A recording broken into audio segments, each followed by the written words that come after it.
Maine Mendoza update sa GMA 5 ng Technical Committee. Bitawan ng boses, bayarin ang magkakabarangay ang kailangan, 5,000 pesos kapag nakumpleto nyo, hinihingi all the more.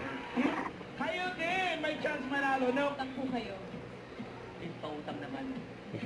Please, pautang naman. Miss pautang naman. Sige na, sir. Sir, ano po ang sagot ninyo? Ano ni may mga audience? Travel agency. Okay. May discount card, di na Travel sir. agency. Main, Travel nakuha yung agency. number. Mali. Ayan. Ang reaction ni Maine. Ay, uy, sayang. Next card po. Ang ginagaya ni Maine yung contestant eh. Sa kwarto. Kaya po yan. Rice cooker. Paano ba yan? Wala ka bayad. Quiet daw. Dito sa chinelas. Yun o, nakakuha pa ng Wangay. Bagay. Sayang. Mami, kama. Oh, 1 point. Next Wangay. card po. Natatawa na. So, tingin, walang tatawa. Ibon. Ay, ayan na. Maya. Grabe yan, naulaan Next pa. word. English.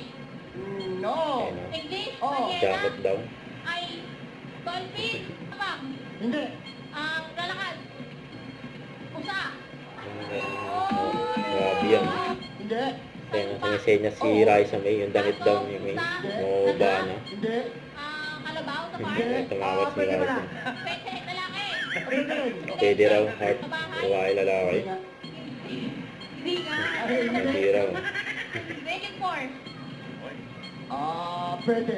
Agent 4 daw Ilocos po. Hit Bulaga.